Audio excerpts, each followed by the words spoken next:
A Climate Hawk's Guide to Northwest Data Centers. Data centers are the first real test of the region's climate ambitions. They might also create opportunities to achieve them. A Sightline special report by Sightline's Climate and Energy Program Director Emily Moore. Published on May 14, 2025. For a full list of sources, attributions, and appendices, as well as charts and graphics, please download the PDF version of this report at www.sightline.org. Introduction and Executive Summary. Northwest data centers' electricity use could more than double, imperiling climate goals. Data centers guzzle power, threatening WA's clean energy push. Energy demand from data centers growing faster than West can supply, experts say.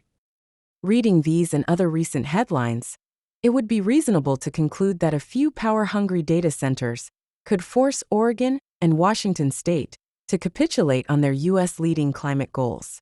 Is that true? In this report, Sightline analyzes the extent to which data centers have contributed to global warming pollution in Oregon and Washington. Further, Sightline examines how the industry's continued growth could affect the Northwest's ability to meet its ambitious commitments to transition from polluting fossil fuels to abundant clean energy. To be sure, data centers arouse a host of concerns unrelated to greenhouse gas emissions. Worries include data centers inflating residential utility bills, the facility's seemingly unquenchable thirst for water, and the biases in the artificial intelligence (AI) models that data centers increasingly power. This report does not touch on those topics, intentionally keeping a narrow focus on data centers' climate impacts. What we found complicates typical media narratives. Climate warming emissions, including those from generating electricity, have dropped in both Oregon and Washington over the past decade despite data center load growth.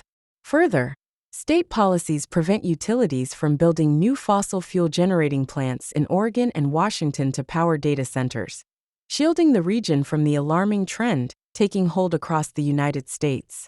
Data centers have, however, increased a handful of Northwest utilities' reliance on purchasing dirty electricity and likely slowed each state's transition to carbon-free energy. And if data centers gobble up electricity at the levels many analysts anticipate, they could push some Northwest utilities to rely on power from gas and coal burned in neighboring states with weaker environmental regulations for decades longer than they would have otherwise. Still, the current spotlight on data centers' power consumption obscures the even greater electricity demand from cars, buildings, and industry that will follow if decarbonization goes according to plan. Northwest leaders can transform today's challenge meeting data centers' demand for electricity into an opportunity to accelerate an economy-wide clean energy transition, drawing from tech companies' deep pockets to help pay for it. They can speed build-out of the electric grid to unlock everyone's access to the cheapest solar and wind power, make it easier for tech companies to invest in clean energy innovation, lift obsolete limits on data center operators sourcing clean resources, and transform data centers from passive energy hogs into active grid participants, and maybe even grid assets. All the while, leaders can work to make Northwest data centers the cleanest in the world. Data centers are the first test of the Northwest's climate ambitions. How leaders respond may chart the course for the rest of the economy's clean energy transition. Chapter 1, Baseline. Northwest Data Centers Climate Record. Low taxes and cheap power attract data centers to the Northwest. Data centers have dotted the Northwest for decades. For example, the Weston Building Exchange, a data center in downtown Seattle, began leasing its server space to tech companies in 2001. In 2006, Google opened its first data center in the Dalles, Oregon. Today, Oregon and Washington each host roughly 100 data centers, ranking them among the top 10 U.S. states by number of data facilities. Oregon, however, dominates the data center market in the Northwest and in the United States as a whole. By the end of 2024, only Virginia, the world's largest data center market, hosted more data center capacity than Oregon. Above all, tax breaks and cheap renewable power lure data centers to the region. Other attractions include a skilled workforce, proximity to tech companies and major cities, and fiber connectivity. In Oregon, data center operators pay no or low property taxes, thanks to the state's Enterprise Zone program. The program, established in 1985, abates local property taxes for 3 to 5 years, subject to certain employment criteria. Roughly 3/4 of these tax breaks go to tech companies for data centers, according to a 2023 analysis by The Oregonian. Further sweetening the pot, Oregon lacks a sales tax. Data center operators can literally save $2 million right on deployment. by not paying sales tax. Dr. Vijay Gapali, senior staff at MIT's Lincoln Laboratory Supercomputing Center and co-founder and CTO of Radium, a cloud computing platform that owns several data centers, told Sightline. Washington, too, attracts data centers with low taxes, though not to the same degree as its neighbor to the south. The state exempts data center equipment purchases and installations from sales and use tax. Tech companies avoided paying more than $474 million in taxes between 2018 and 2023 thanks to this special treatment, with Microsoft raking in more than 65% of those savings, according to the Seattle Times. Cheap electricity further entices tech companies to the region. Oregon and Washington's electricity prices consistently remain below the U.S. average, largely because of abundant and federally owned hydropower. Hydroelectric dams supply roughly 60% of Washington's power and 42% of Oregon's power. The federal government owns most of these dams, and federal law mandates that Bonneville Power Administration, hereafter BPA, the dam's designated marketing agent, sell the power at cost to consumer-owned utilities in the Northwest. Drought and likely data center load growth in the Northwest threatens these low prices, however. In 2023, Oregon and Washington's electricity rates reached their highest level in more than a decade. The carbon-free bona fides of the Northwest power supply have also drawn tech companies to the region. Amazon, Google, Meta, and Microsoft, all companies with data centers in Oregon or Washington, have committed to sourcing clean electricity. Google and Meta also signed the 24/7 Carbon-Free Energy Compact, pledging to match energy demand with clean supply every hour of every day. However, today's AI arms race is testing the durability of the tech companies' clean energy promises. Data centers powering AI can require upward of 100 megawatts of electricity capacity, 4 to 10 times more than data centers of the not-so-distant past, translating to about as much electricity as a small city uses annually. AI fuels almost all the anticipated growth in data centers' power demand. Really, it's just cheap and reliable power, said driving data center site selection today, Dr. Gapali of MIT and Radium told Sightline. Indeed, in 2025, Microsoft announced its willingness to use gas-fired electricity to run its data centers. Electricity emissions have dropped in Oregon and Washington, despite data center growth. Both Oregon and Washington rank among the top 15 states in terms of the percentage of the state's electricity that these facilities use. Data centers consumed roughly 11% of Oregon's power and about 6% of Washington's in 2023, according to a 2024 report by energy research organization EPRI. Of the two states, though, only Oregon's overall power demand has spiked in the past decade. Between 2013 and 2023, Oregon's electricity consumption rose by 22%, with nearly all that increase stemming from the commercial and industrial sectors, according to the U.S. Energy Information Administration, EIA. Data centers undoubtedly drove a major share, if not almost all, of this growth.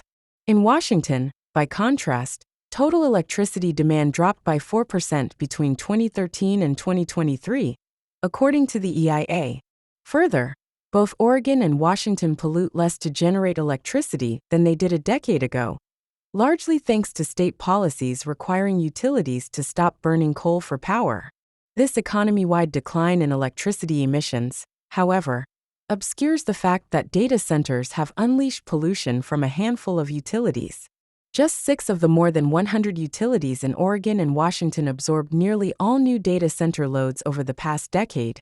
As shown in the table below, Douglas County Public Utility District, or PUD, Grant County PUD, Northern Wasco County PUD, Pacificorp, Portland General Electric, and Umatilla Electric Cooperative.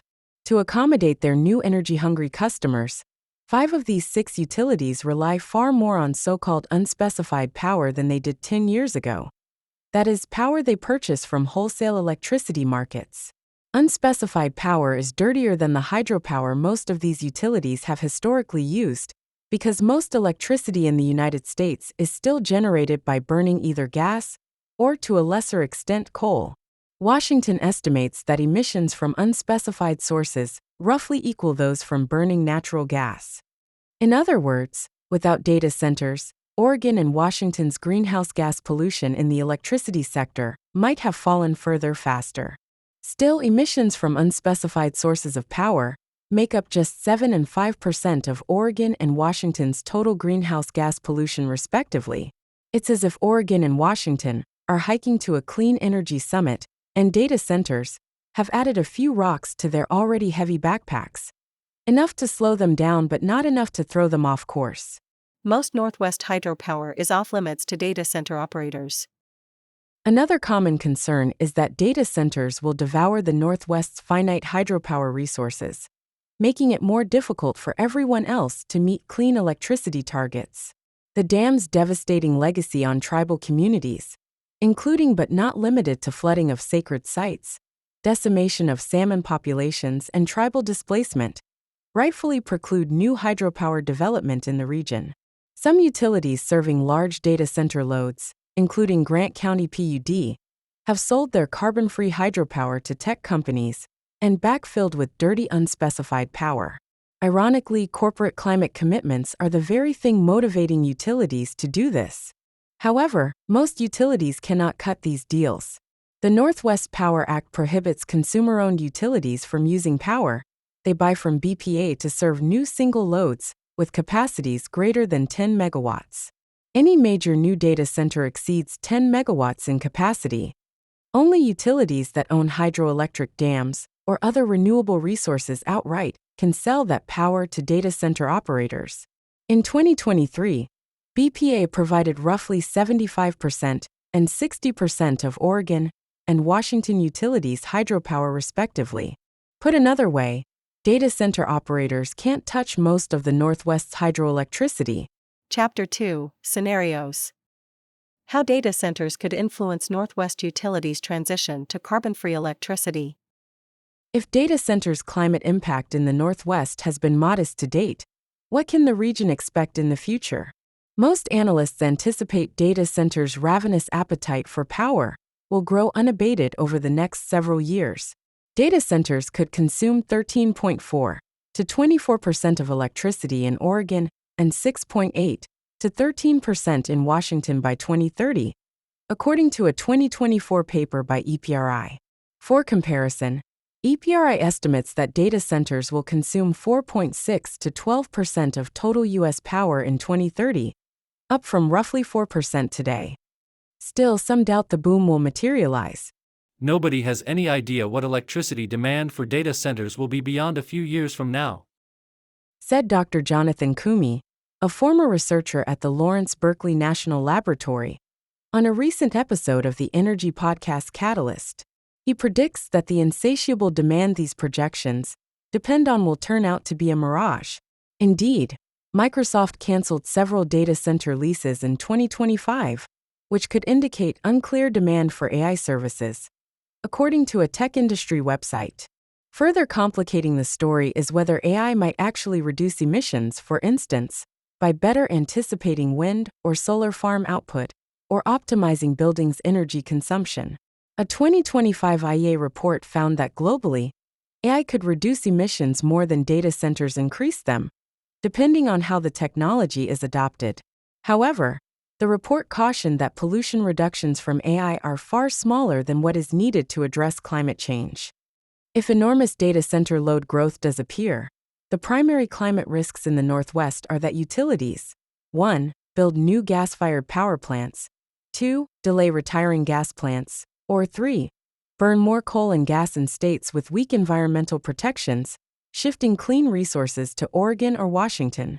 Below, Sightline explains why the first scenario is unlikely, the second possible, and the third likely. Unlikely, utilities build new gas plants in Oregon or Washington. Many climate advocates worry, rightly so, that utilities will build new gas-fired power plants to keep pace with massive electricity demand growth from data centers. Several utilities, including Duke Energy and Georgia Power, which serve customers mostly in the U.S. Southeast, intend to do just that. But Oregon and Washington laws make constructing new gas plants nearly impossible, and no utility in either state has proposed doing so. For starters, Oregon's Clean Electricity Law, the 2021 Clean Energy Targets Act, better known as HB 2021, expressly prohibits the state's siting agency from permitting new fossil fuel generating facilities, including gas-fired power plants. In 2023, Amazon attempted to sidestep this limitation by proposing to build 24 megawatts of natural gas-powered fuel cells to energize data centers. Oregon only requires facilities larger than 25 megawatts to secure state siting permits. Amazon withdrew its application after community opposition. Receiving permits for a new gas-fired plant would also be a tall order in Washington. Any facility that could increase air pollution in the state needs a Prevention of Serious Determination permit from the State Department of Ecology. Cowlitz County PUD recently abandoned a proposed landfill gas-to-electricity project after failing to secure this permit. Washington last approved a new gas-fired power plant in 2005. Both states' clean electricity requirements also weaken the prospects of new gas plants in the Northwest. Oregon's HB 2021 requires the two largest investor-owned electric utilities in the state, PacifiCorp and PGE, to reduce emissions from the electricity they sell in the state to 80% below baseline levels by 2030, 90% below baseline levels by 2035, and 100% below baseline levels by 2040.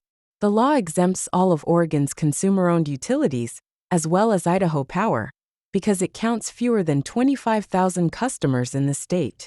Going a step further, Washington's 2019 Clean Energy Transformation Act requires all electric utilities in the state, including consumer-owned utilities, to sell greenhouse gas-neutral power by 2030, ratcheting up to 100% emissions-free by 2045.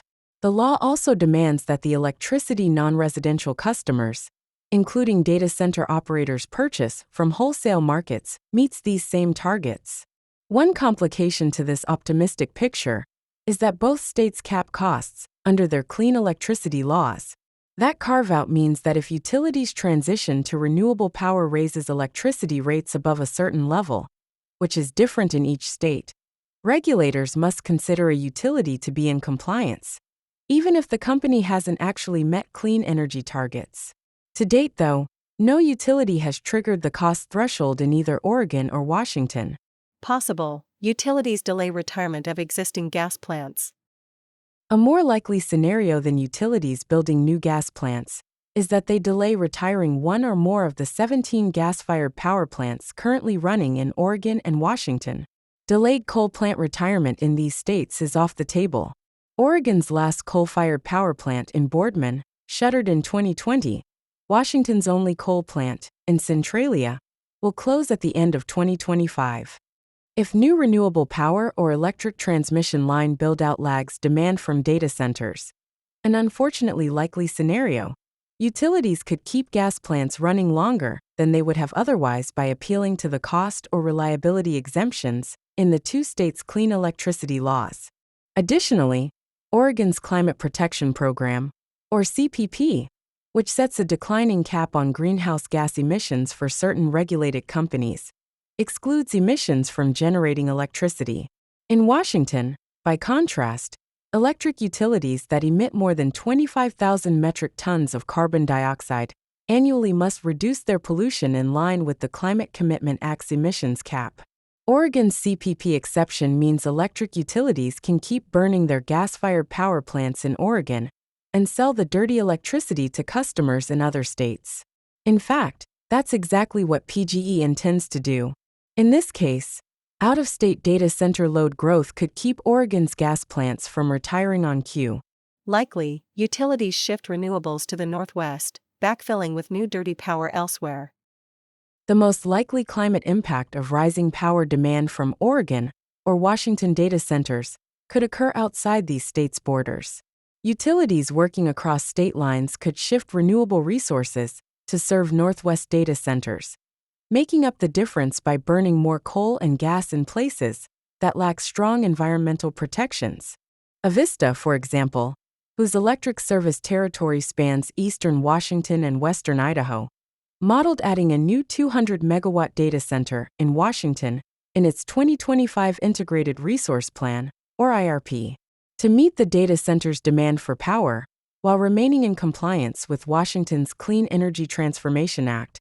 The company indicated it would add 95 megawatts of gas plant capacity in Idaho and then shift wind resources that would have served Idaho customers to Washington.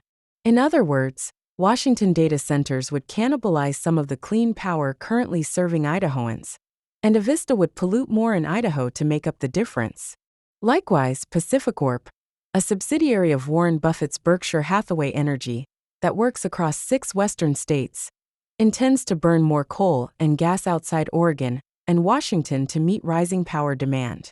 The utility added roughly 4,000 megawatts of new gas-fired power plants, delayed the retirement of several coal-fired plants, and extended the expected lifespan of gas-fired plants from 10 to 40 years, according to its 2023 IRP update, published in 2024, compared to the plans it outlined in its original 2023 IRP. PacifiCorp does not explicitly cite data centers as a reason for this backtracking. Instead, it explains that court rulings in Utah and Wyoming favorable to fossil fuels led the company to plan to burn more coal and gas. Still, the phenomenon Avista outlined is likely underway at least in part. PacifiCorp may shuffle its renewable sources to serve new data center load growth in the Northwest, and make up the difference by burning more fossil fuels in the states that allow it. Finally, recall that Oregon, unlike Washington, exempts both consumer-owned utilities and power purchased on the wholesale market from meeting the targets in the state's Clean Electricity Law, HB 2021. That exemption applies to 38 utilities, which collectively serve about 37% of the state's electricity load, including some already powering large data center loads. Without policy change, these utilities can keep buying dirty power generated elsewhere to serve data centers, and more could join them. Chapter 3: Opportunities. Policy paths for Northwest leaders. Pacific Northwest policymakers can certainly do more to reduce data centers' environmental impact. Oregon legislators, for example, could expand the clean electricity requirements in HB 2021 to cover consumer-owned utilities and market purchases. Policymakers in both Oregon and Washington could require renewable energy sourcing and energy efficiency measures from data center operators by, say, conditioning the state's generous data center tax breaks on meeting environmental outcomes. For inspiration, they could look to Germany's 2023 Energy Efficiency Act, which requires all data centers to be completely powered by renewables by 2027 and to meet stringent energy efficiency levels. Or they could eye bills that policymakers introduced in California, New York, and Virginia, all of which aim to clean up or reduce data centers' energy use. Frankly, though, these ideas are likely a hard political sell in the near term. In 2023, Oregon lawmakers did attempt, with HB 2816, to hold data centers to meeting the same greenhouse gas reduction levels as the state's large investor-owned electric utilities. Amazon killed the bill, and lawmakers have not reintroduced it. And none of the U.S. bills mentioned above have passed. Policymakers also need to balance the potential benefits of stricter environmental safeguards in Oregon and Washington with the risk of pushing data center operators to environmentally lax states such as Georgia, where the utility Georgia Power is planning to extend the lifespan of coal plants, in part to support the swelling data center industry. Or Tennessee, where Elon Musk's AI data center is now one of the biggest emitters of smog-producing nitrogen oxides in majority Black and already heavily polluted Shelby County, due to its reliance on unregulated gas turbines. Tech companies have shown that their quest for AI dominance supersedes their corporate climate commitments. They are unlikely to remain in the Northwest if they can get online faster elsewhere. If stricter environmental regulations in the Northwest risk backfiring and leading to more pollution elsewhere, what opportunities do policymakers have to further their commitment to a clean and healthy climate? One path could be for regional leaders to try to draw on tech companies' deep pockets and business interests to facilitate the broader economy's transition to abundant clean electricity. Here are 4 ideas to get started. Idea 1: accelerate grid build-out with investment from data center operators. The Northwest's electricity demand could double over the next 2 decades. The tech sector, including data centers, is expected to drive near-term demand growth, but electric vehicles, hydrogen production, and to a lesser extent, building electrification, will push up the need for power in the medium term, overtaking estimated demand from data centers. Lawmakers can facilitate access to clean energy for both data centers and the broader economy by expanding the Northwest's congested electric transmission system. A right-sized modern grid could let data centers tap wind from Montana or sun from California, instead of encouraging them to locate in states with no commitment to clean power. At the same time, expanding electric transmission capacity, especially by upgrading existing lines, is the most cost-effective way other than energy conservation to meet future growth in electricity demand from other sectors. One way to expand transmission capacity is to create a state transmission authority, which 2 ultimately unsuccessful bills in the 2025 Oregon and Washington legislatures would have done. These entities, based on examples in Colorado and New Mexico, empower states to finance and build new transmission lines, typically in partnership with private developers, instead of relying on utilities or the federal BPA. State transmission authorities might also facilitate tech companies investing in new transmission lines, reducing their cost for everyone else. Data center companies could, for example, act as so-called anchor tenants, guaranteeing demand for a line before it is built and lowering the project's risk. This type of arrangement is technically possible for a data center company to pursue with a utility, even absent a state transmission authority. However, private developers may be more willing than risk-averse utilities to explore innovative partnership agreements. A state authority opens the door to their participation in building out the region's grid. Lawmakers and regulators could also charge data center operators for investments in greater grid capacity through higher electricity rates.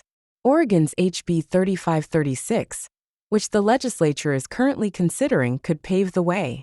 The bill would require the state's Public Utility Commission to create a new rate class for large energy facilities, i.e. data centers, charge those users for the proportional costs utilities incur to serve them, and require electric utilities and large energy users to enter into contracts that obligate large energy facilities to pay a minimum amount or percentage of costs associated with their projected energy use.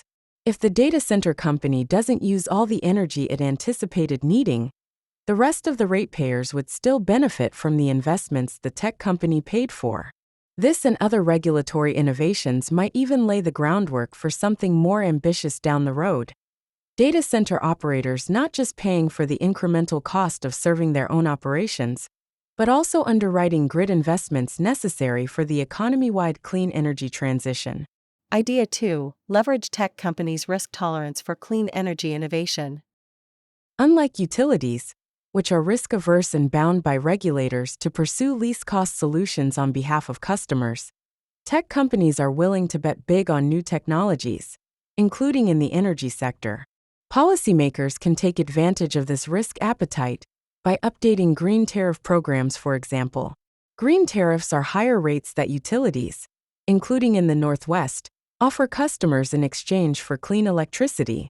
One concern with green tariffs is that in states with 100% clean electricity laws, such as Oregon and Washington, these higher rates simply lead to customers subsidizing renewable generation that utilities would have had to procure anyway.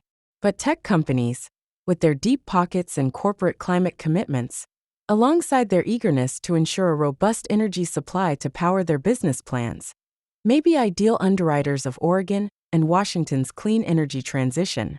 However, regulators in Oregon and Washington have capped participation in green tariff programs. State leaders could remove these caps and then design green tariffs to take advantage of tech companies' ability to invest in innovative higher-cost clean energy resources, such as long-duration battery storage, that utilities cannot. For example, Nevada utility NV Energy offers a new tariff that allows Google to pay a premium for advanced geothermal energy. The utility would not have invested in this technology without the tariff, due to its obligation to procure least-cost resources. Duke Energy, Amazon, Google, Microsoft, and Nucor announced agreements in 2024 to explore similar tariffs. This type of arrangement could also help assuage concerns that data centers are gobbling up the cheapest, most efficient renewable resources, leaving utilities and their ratepayers to invest in more expensive power sources down the road. Idea 3. Lift limits on data center companies' clean energy procurement. Direct access programs are another mechanism data center operators and other large energy users rely on to source clean energy in places with vertically integrated utilities like the Northwest.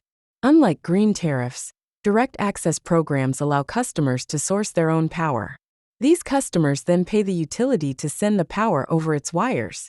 In 2018, the Oregon Public Utilities Commission required electric utilities to develop direct access programs for new loads larger than 10 megawatts. Washington has no statewide equivalent, but bespoke agreements exist. For example, regulators approved a 2017 deal between Puget Sound Energy and Microsoft that allowed the tech giant to directly procure clean energy. No source Sightline spoke to cited Washington's lack of a direct access program as a problem, perhaps because Washington's statewide load growth from data centers has been small so far. Just as it does for green tariff programs, Oregon caps participation in the state's direct access programs. Regulators initially set these caps because of uncertainty about how new programs could affect residential customers' bills. For their part, utilities pushed for caps on direct access programs since they erode the company's ability to own generating resources and thus earn a profit.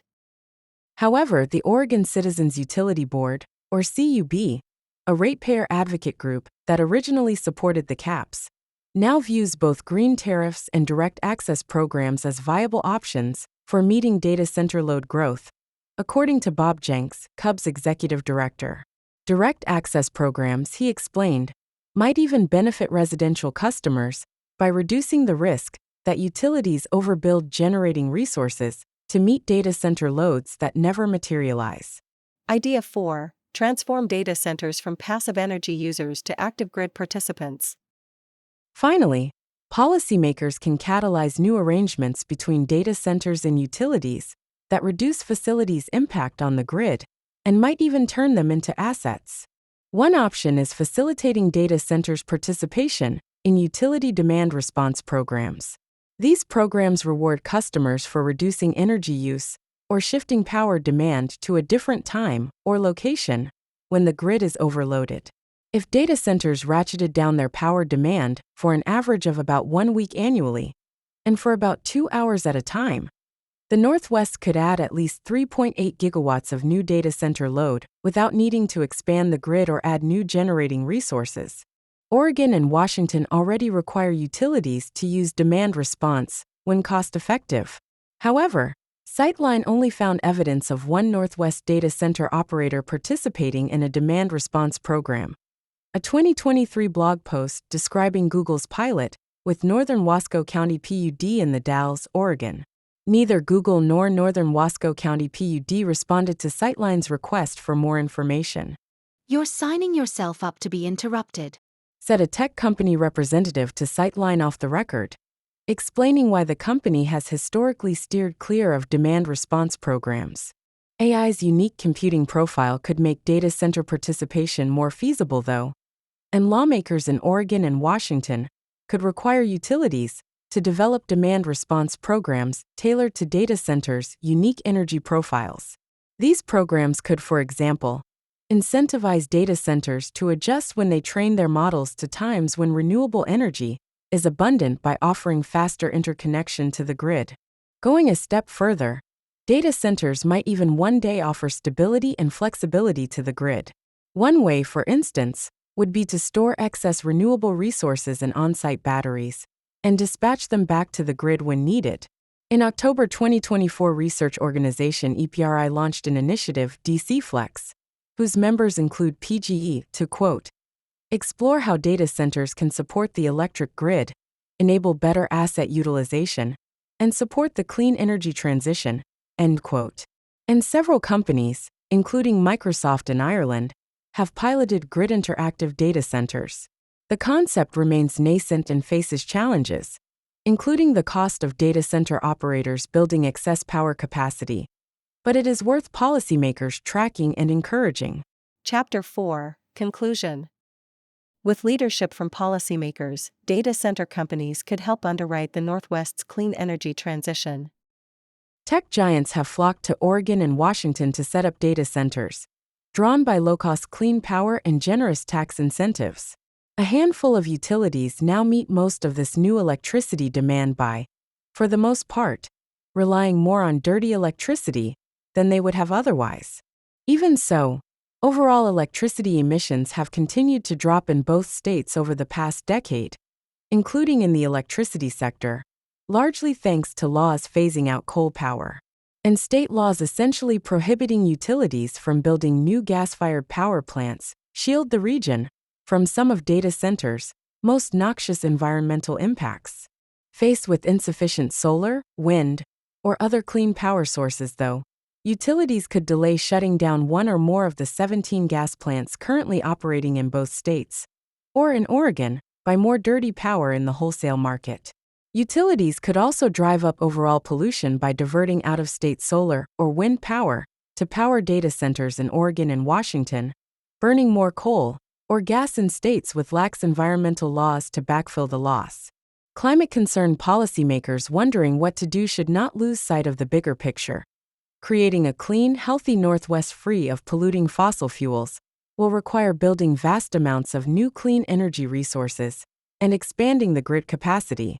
That's true even if eye-watering projections for data center load growth do not pan out.